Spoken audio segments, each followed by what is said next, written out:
So we've made it to our hotel room in Amsterdam. And this is our second beer since checking in. Host Gerard hooked us up with some complimentary Heineken. He's the man. Let's just respect his house, and I think we're all set. So yeah, we'll give a quick little room tour. This is the room. We are staying at the Las Vegas. And I can't even put into words what we just experienced. All this stuff on the bed. I mean, it got chocolate, we got slippers, we got even robes on the door. This is high style living here. Complimentary Heineken. Me gusta. We're gonna hang out here for a little bit, freshen up, get ready, and then we're gonna do pizza cruise tonight. So yeah, with that said.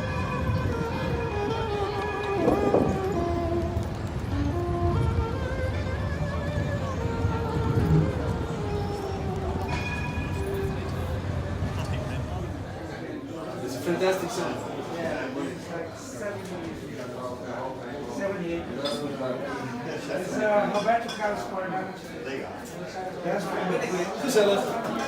We're at Wine and Folking. It is a distillery, and we're having Geneva, which is like gin, natural gin. You didn't tell me it was gin. Cut. When I was hot before, my whole body is in fuego. My insides are hot. I am hot. You can see me sweating. I was not aware we were drinking gin.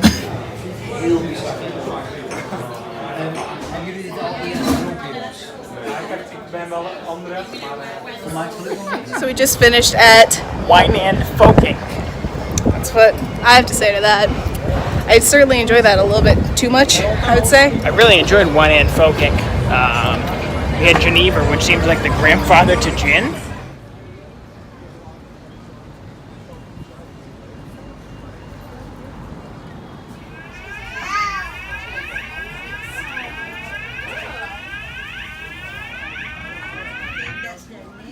Here we are on Pizza Cruise. In Amsterdam, pizza cruise, unlimited drinks, pizza that's from Chuck E. Cheese. It's not Chuck E. Cheese. And the beautiful Tour of the Canals.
Day 2 in Amsterdam. The red light district did not get the better of us last night, but we have already woke up. We did the Anne Frank house. Give me your thoughts. Very sombering. You hear the story, you read the book, but it puts it all into perspective when you're actually there. He didn't read the book, but I did. And it was definitely a very, I guess the word would be humbling experience. For somebody who's read the book and for somebody who hasn't, we both had the same reaction of like, holy. Well, both knowing the story and then being in the spot that you hear about and realizing where you are and kind of thinking about it, it's really kind of a sombering. thought. I think like when you like while you're crawling up the staircase and like while you're just standing there, you're like, could you imagine living like that for 2 years? For 2 years. Couldn't even go to the bathroom until night or anything.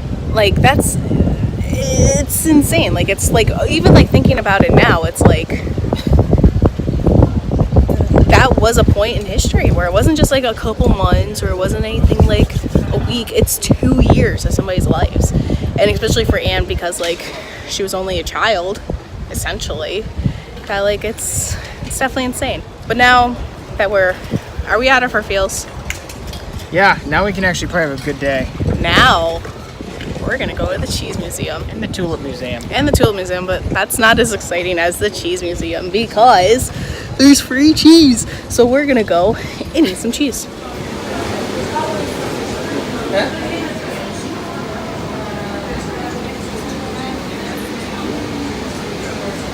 This is what I'm talking about right here.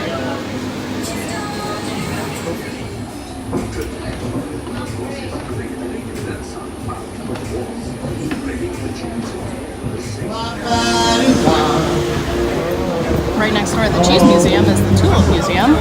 So we're gonna go be cultural. To go eat some flowers. Well, we ate enough cheese, so I don't think we need to eat flowers.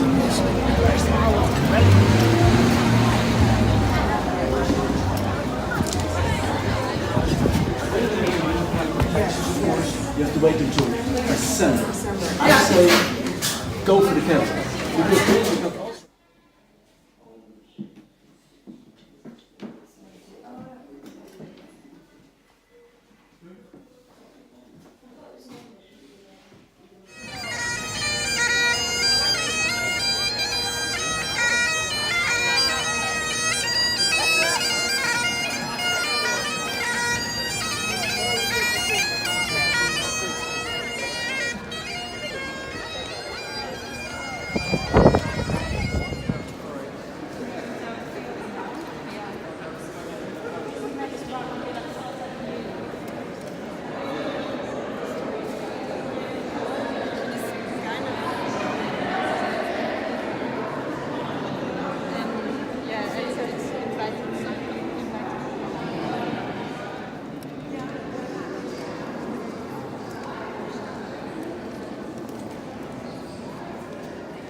So here we are in the Rijksmuseum, and it's been a minute since we've updated. Since we last saw you, we went to the Cheese Museum, phenomenal, had some cheese, went to the Tulip Museum, which is next door, learned about the history of tulips. It's actually really interesting, and then had Pancakes. pancakes, which are basically like crepes, like thin pancakes. So we walked around the Rijksmuseum a little bit, and it was It's a art. lot to take in. art. Some Rembrandt, some Van Gogh.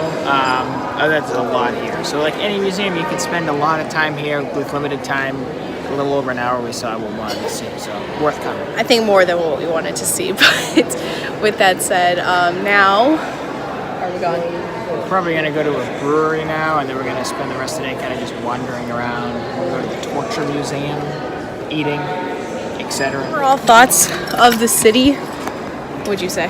Too crowded. When it comes to, in terms of the city, it is very busy, it is very chaotic, but it's very picturesque, and it's cool in retrospect, but it is, like Ryan said, very busy. There are certain things that you can see here that you want to see. The Anne Frank House is worth it. If you want to come to the Rijksmuseum or the Van Gogh Museum and spend a day, absolutely worth it.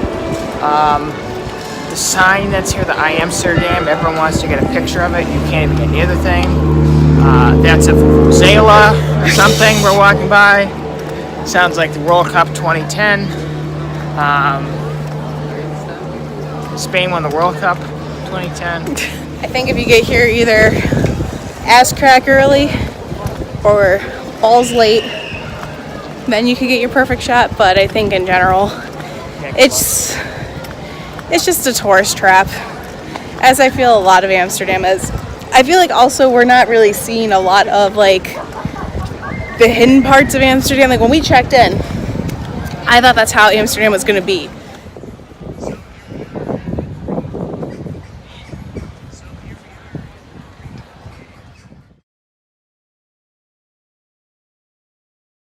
We're in Rembrandtplein, on the way to Torture Museum. We stopped to get fries or frites, and we got a medium size, and they serve them with mayo, but it's not like mayo in the US. It's like less thick. It's kind of like a creamier mayo. It's not your Hellmann's. So with that said, we're going to eat, walk, and then go to the Torture Museum. It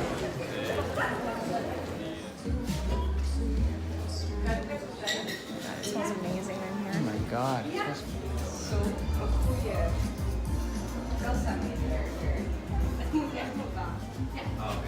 So we just finished 2 things since we've checked in. One was the Torture Museum, which your thoughts on? It's actually really cool. It's things we saw an advertising for, and we're like, do we go and do it? But it was actually really cool. It talked about all the ways that during the Spanish Inquisition they would torture and kill people. It's pretty crazy to think that that's what they did, and that kind of was just commonplace back in the day. What was your favorite device? I like the device. I forget what it was called. It's basically like a triangle, and you would sit on it, and it would try to basically persuade you from homosexual activity, because you would sit on it, and you'd have weights attached to your legs, and as your body was brought down with more and more weight, you would slide down and essentially it would impale you. Yeah, I loved it because I'm somebody who loves that kind of medieval, dark, Middle Ages, like all that shit. I love that kind of stuff. So for me, like, I knew a lot of the things going in there, which to see the Iron Maiden, for me, that was like, what the hell? But like, it was really cool. And then we just had a life-changing experience happen to us. we get stroop waffles, and if no one knows what that is, stroop waffle is basically like a cookie that's cut in half, and they put stroop, or like basically like maple syrup, in between the two, and then you can get stuff on top. So they'll put like, you can get it just like that, or you can get peanuts on it, or chocolate chips. Or absolutely a life-changing experience. We got ours with peanut butter and not peanut butter. It was like peanuts and graham cracker, something like that. Not even close. It was a Dutch cookie. It had some sort of like chocolate hazelnut equivalent to Nutella, and then I believe there was also peanuts on there too. But basically it was the basic stroopwafel. Veganhof, which is like just a square. Take some pictures, look around. So yeah. It came up on my map as like one of the things to see. I mean, maybe there's like a church, I think, there, and some building and stuff like that. So if there is one thing, we do like old churches here. So with that said, catch you at the next place.